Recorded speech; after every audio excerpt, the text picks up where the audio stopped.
El siglo XVII en España y en Europa.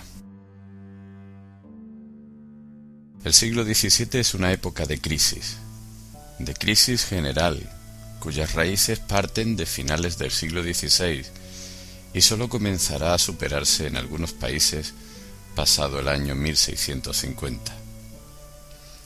La población se estanca o retrocede. La economía sufre una recesión.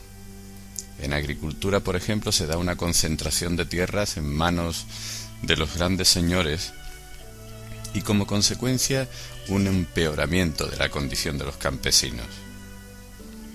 En la sociedad hay que destacar las fuertes tensiones sociales entre la burguesía y la nobleza. La burguesía, una fuerza social renovadora, había crecido en vigor, dinamismo e influencia durante los siglos XV y XVI. En otros países, en cambio, como el caso de Francia o de España, asistimos a una reacción señorial. La nobleza, aliada con la Iglesia, lucha por frenar el impulso de la burguesía y por mantener o restaurar las barreras que el antiguo régimen establecía entre los estamentos.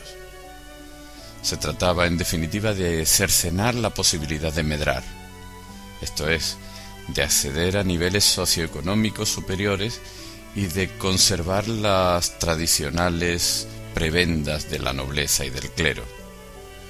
Esto crea en los sectores relegados y oprimidos un fuerte descontento que el régimen señorial tendrá que reprimir o que desviar. En la política, como reflejo de lo anterior, hay que distinguir entre los países en que el régimen señorial ha logrado triunfar y aquellos otros en los que la burguesía conserva su fuerza ascendente. La monarquía absoluta es la forma de gobierno de los primeros, como ocurre en Francia y en España. Se trata de un pacto entre las clases privilegiadas y el rey. Nobleza y clero apoyan a la monarquía y a su vez encuentran en esta el apoyo necesario para conservar sus privilegios.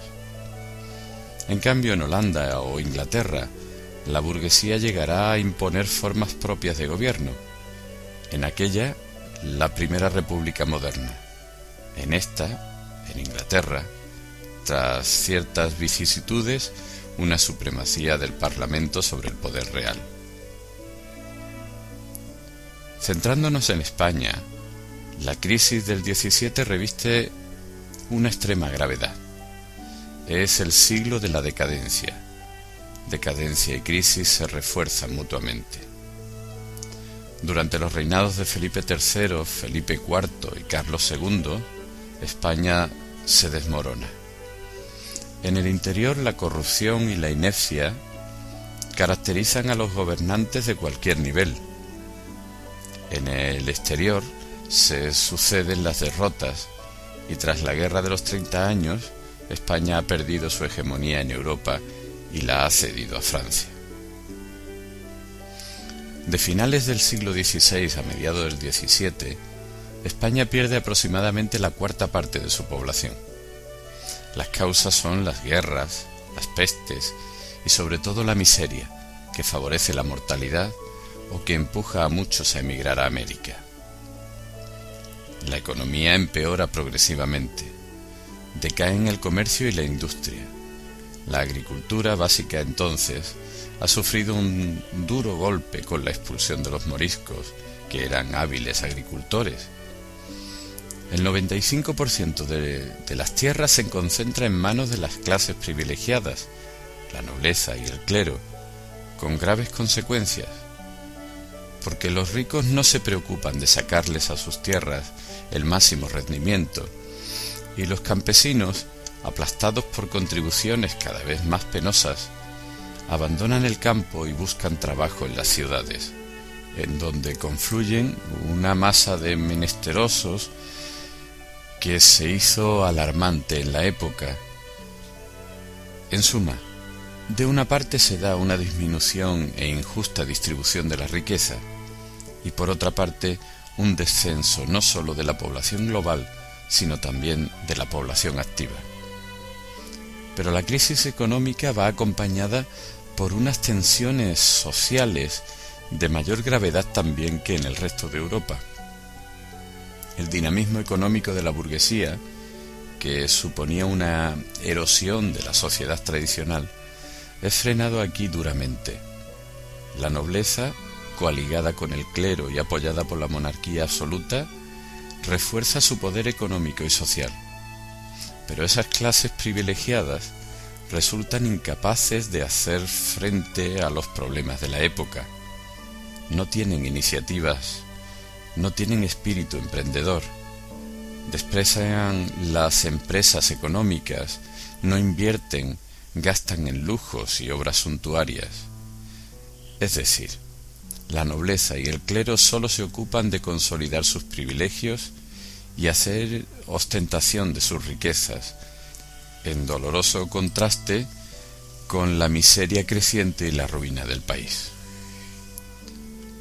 Estas circunstancias crearon un malestar creciente, cunde un sentimiento de inestabilidad, una honda preocupación o un claro descontento entre las gentes. Hasta el mismo Consejo Real, en 1619, advierte al rey acerca del miserable estado en que se hallan sus vasallos y se inquieta de que vivan descontentos, afligidos y desconsolados. No obstante, estas advertencias fueron desoídas y en numerosos casos incluso combatidas. Las clases privilegiadas, con ayuda de la Inquisición, reprimirán cuantas manifestaciones consideres peligrosas para su integridad económica, política e ideológica. Esto explicará, entre otras cosas, las diferencias entre el ambiente cultural español y el europeo. En efecto, las circunstancias de la época repercuten claramente en la producción ideológica y científica. En Europa se observa un malestar que la literatura refleja. Sin embargo, bajo el signo del relativismo y el realismo burgués, se desarrollan manifestaciones ideológicas y científicas que conducen a la modernidad. El poder y la Iglesia las combaten, es cierto.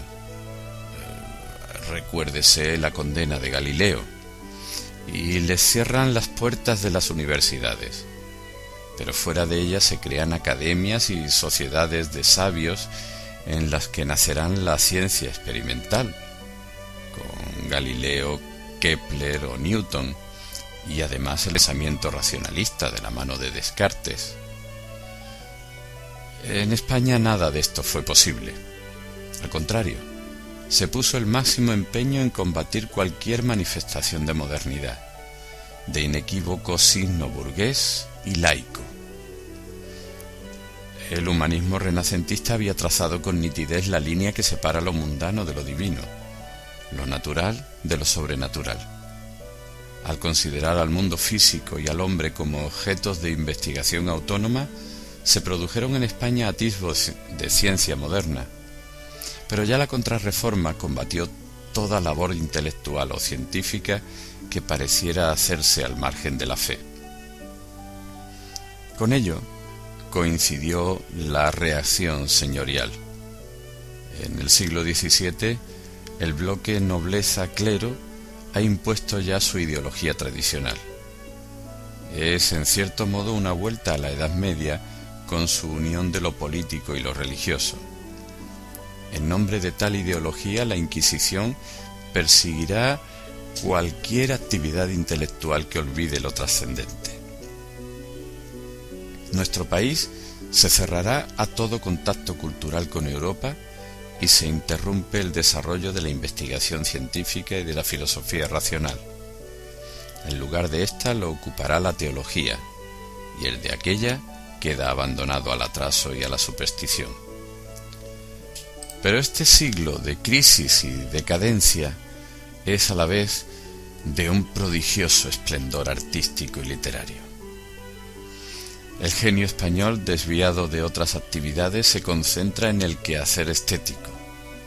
Además, aumenta la demanda de obras artísticas en la que invierten las clases privilegiadas las riquezas que no dedican a empresas positivas. Estamos en la época conocida con el nombre de Barroco.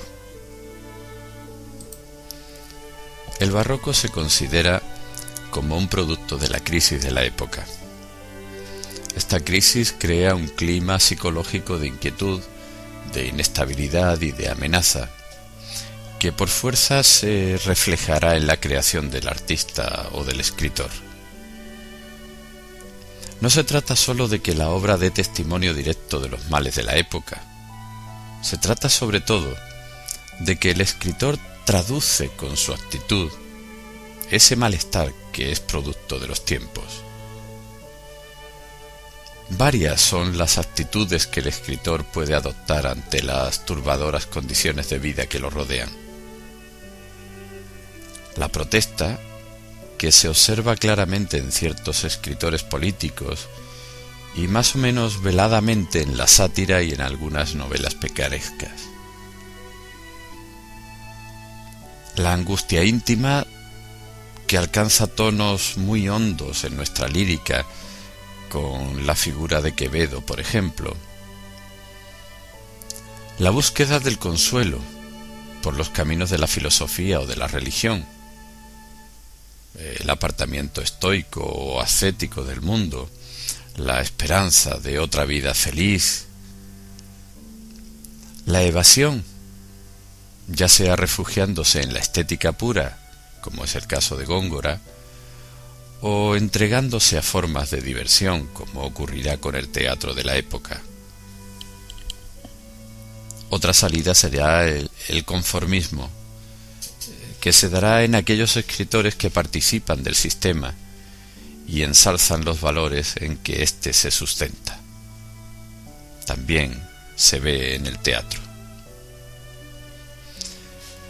Como expresión del clima de malestar, el barroco tiene en su centro la idea del desengaño.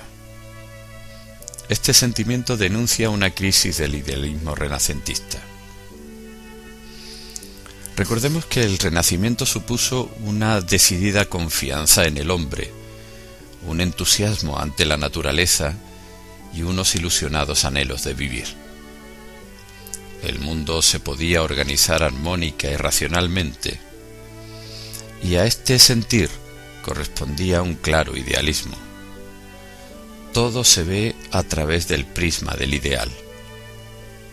Las letras y las artes presentan una realidad sometida a unos cánones perfectos, ideales. La figura humana, el paisaje, todo es armonía, equilibrio, claridad y orden. A esto se añaden, en el caso de España, las grandes ilusiones del momento imperial y el desarrollo económico. Pero después de esas ilusiones vendrá el hundimiento del país y como consecuencia el desengaño. El desengaño barroco supone una radical desvalorización del mundo y de la vida humana. El mundo carece de valor. Es un laberinto por el que el hombre va perdido y rodeado de males. La vida es contradicción y lucha.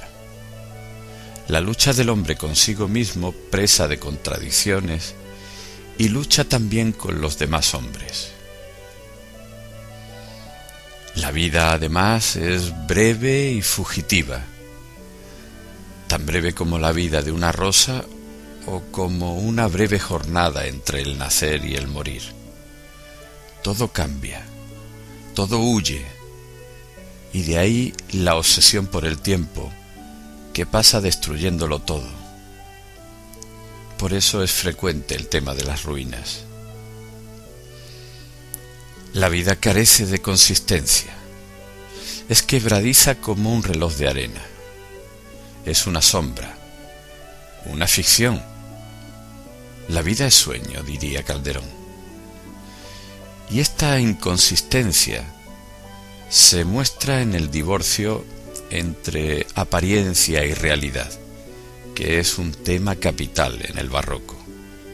Nada es lo que parece. La realidad se nos escapa. Si la vida es sueño, el mundo es un gran teatro, una ficción.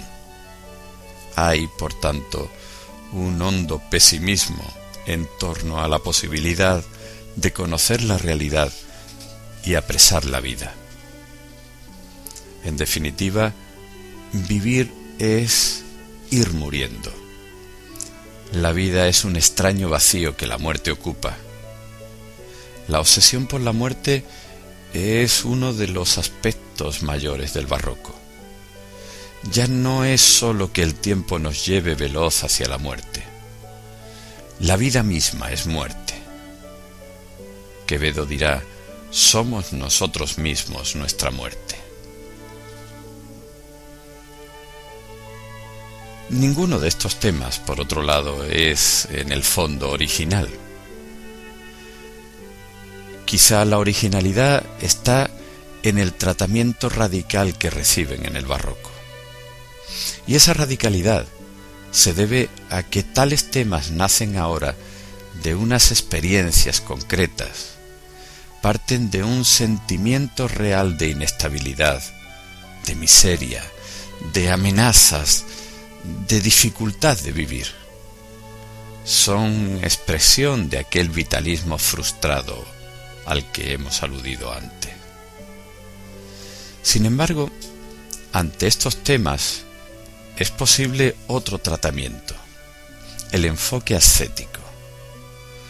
Si el mundo es malo, cabe apartarse de él.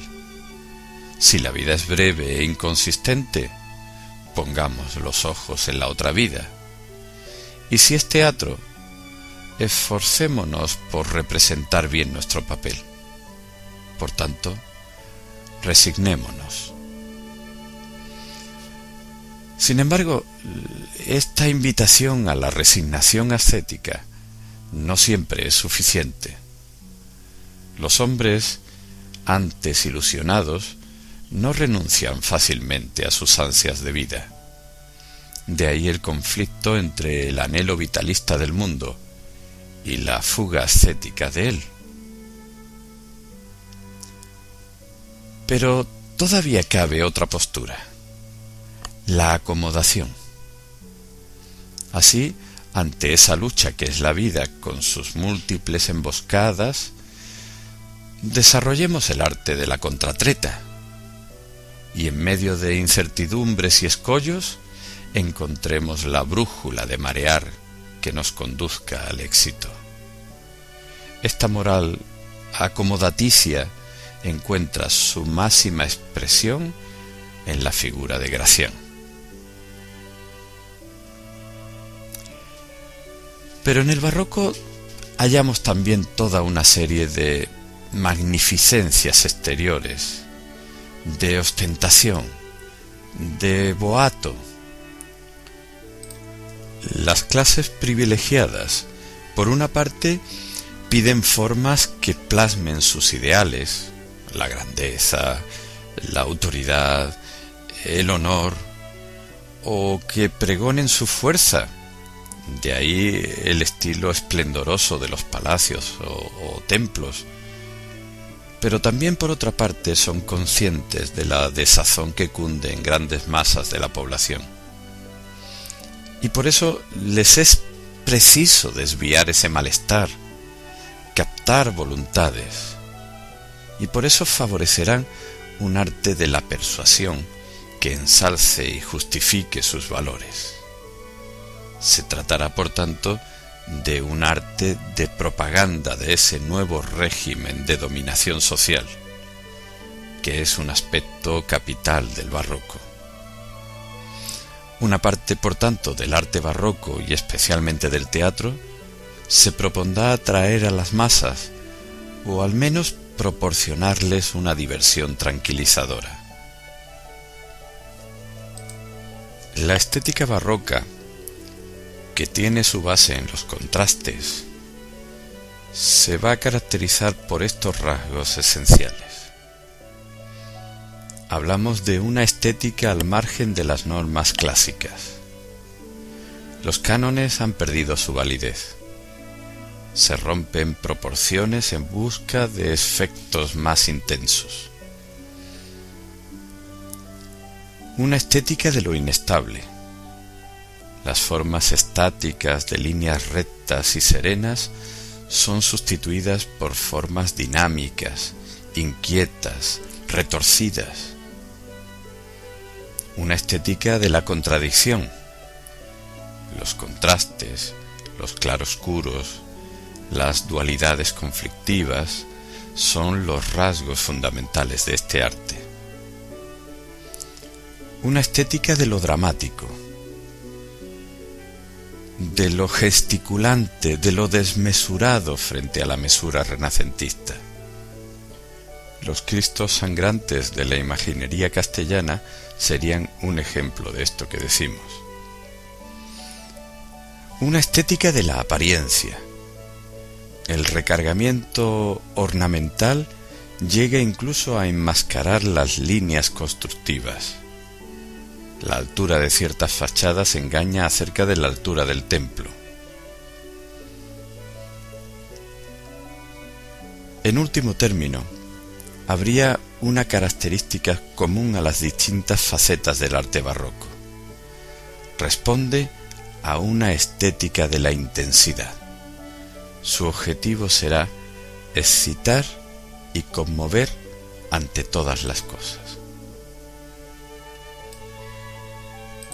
También al estilo literario le llega el derrumbamiento del equilibrio renacentista.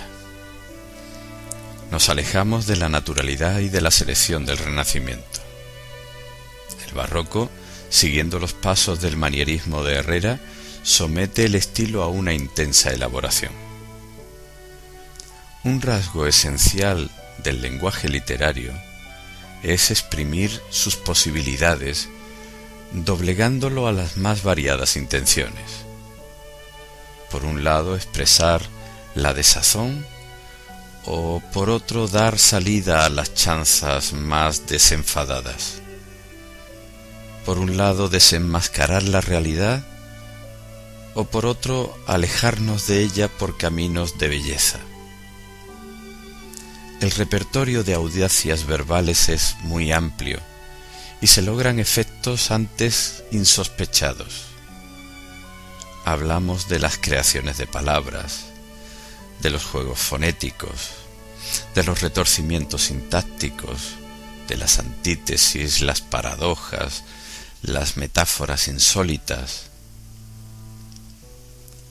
En el fondo de estas tendencias estilísticas se percibe el modo peculiar del talante psicológico del escritor barroco.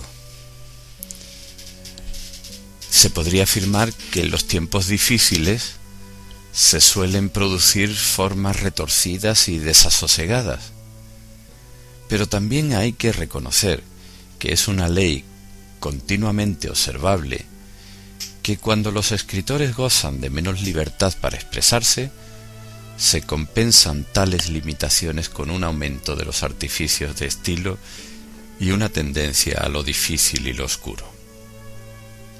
Por eso es tradicional distinguir dentro del lenguaje literario dos tendencias cuyos máximos representantes serían Quevedo y Góngora. Esas dos tendencias reciben el nombre de conceptismo y culteranismo. El conceptismo es la sutileza en el pensar y en el decir. Preocupa sobre todo el contenido, y el ideal es decir mucho con muy pocas palabras.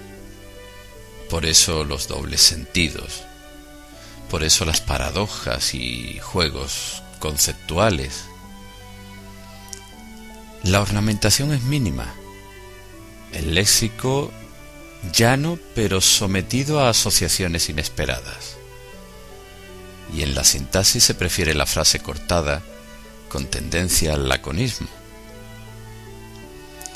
El culteranismo, por otro lado, busca sobre todo la belleza formal. El tema, sin embargo, puede ser mínimo, pero se desarrolla con un estilo suntuoso. Voces sonoras y otros efectos sensoriales, metáforas audaces, perífrasis brillantes. tanto el léxico a base de cultismos como la libertad sintáctica a base de hipérbatos, parecen mostrar el deseo de dotar a la lengua con los recursos prestigiosos de la lengua latina. Y todo ello constituye, en fin, el máximo para dar a la poesía una lengua específica, algo así como un lenguaje dentro del lenguaje mismo. Sin embargo, hay que decir que las diferencias entre estas dos corrientes son más teóricas que reales. Se tiende a considerar que el conceptismo está en la base de todo el estilo barroco, y el culteranismo sería una variedad del conceptismo al que se añaden ciertos rasgos que provienen de la especial sensibilidad y genio creador de Góngora, la riqueza sensorial o el gusto latinizante. Góngora es, por lo tanto, conceptista y a la vez gongorino, y su influencia no puede por menos de hacerse notar en autores contemporáneos y posteriores junto al conceptismo generalizado.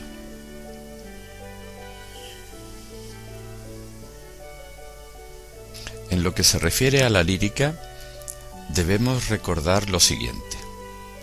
Lope de Vega, aparte de su gran obra dramática, es uno de los máximos poetas españoles. Su lírica es de enorme riqueza y variedad, y aparece diseminada en sus comedias o recogida en obras como Rimas sacras o Rimas humanas y divinas. Su poesía da cabida a su diversidad vital, sus amores, su cotidianidad familiar, sus zozobras religiosas, sin olvidar su asimilación clara de la lírica popular. Góngora, por otra parte, es el máximo representante del culteranismo, pero al lado de sus grandes poemas, como Las Soledades o el Polifemo, están sus romances, sus letrillas y sus sonetos, en donde la elaboración culta se codea con la frescura popular o la mordacidad satírica. Quevedo es el máximo representante del conceptismo. Junto a ellos hay que agrupar a una serie de poetas que responden a la seducción del gongorismo y por otro lado se dejan seducir también por el conceptismo más profundo. Es el caso del conde de Villamediana, autor de una fábula de Faetón y de una serie de sonetos amorosos. Junto a él están Soto de Rojas y Pedro de Espinosa. Se suele distinguir aparte una línea más clasicista, más cercana al equilibrio de un Fray Luis de León. En esta línea se encuentra el llamado grupo sevillano, con Francisco de Rioja, cantor de la mudanza de la fortuna y de la brevedad de la vida en sus poemas a las flores, o Rodrigo Caro, que aborda los mismos temas en su canción a las ruinas de Itálica, y Fernández de Andrada, autor de la conocidísima epístola Moral a Fabio, máximo ejemplo de la actitud ascética y estoica ante la inconsistencia de la vida. También en esta misma línea clasicista se encuentra el llamado grupo aragonés, cuyos máximos representantes eran los hermanos Argensola, cultivadores también de una lírica doctrinal y moralizadora de gusto horaciano. En el campo de la novela desaparece la novela de caballerías y también decaen la novela pastoril y la novela morisca. En cambio, la novela picaresca experimenta un desarrollo significativo contrapesado curiosamente por la moda de la llamada novela cortesana. La picaresca recogió el ejemplo del Lazarillo en el Guzmán de Alfarache de Mateo Alemán, publicado justo en el eje entre el siglo XVI y el siglo XVII. Ya en este siglo se publica El Buscón de Quevedo, que da una visión deforme de la sociedad, y los tonos negros, unidos a una moral desilusionada o cínica, podremos encontrarlos en La vida del escudero Marcos de Obregón de Vicente Espinel, o en La pícara Justina de López de Úbeda. Muy distinta por su función social es la novela cortesana, que se evade de las dificultades cotidianas y desarrolla intrigas amorosas en ambientes de palacio, elegantes. Se distinguió en este tipo de relatos María de Zayas, autora de unas novelas ejemplares y amorosas. Pasando ya a la literatura doctrinal, hay que recordar la figura de Baltasar Gracián, definidor de una estética conceptista en su agudeza y arte de ingenio, pero interesa sobre todo como escritor político, moralista y pensador, como se observa en obras como El héroe, El político o El discreto, en donde ofreció modelos de lo que según él podía ser el hombre de su época, el hombre barroco. Y en El criticón, que algunos filósofos posteriores situaron entre las cimas del pensamiento moderno, traza de forma narrativa una gran alegoría de la vida humana. La actitud de Gracián es la máxima expresión de lo que hemos llamado la moral acomodaticia, basada en un desengaño lúcido sobre un mundo en el que sin embargo hay que situarse y vivir. Junto a él tenemos que recordar a Saavedra Fajardo, que aplica su conceptismo sutil a examinar los problemas políticos y proponer sus teorías sobre el príncipe perfecto, como ocurre en su obra Empresas políticas.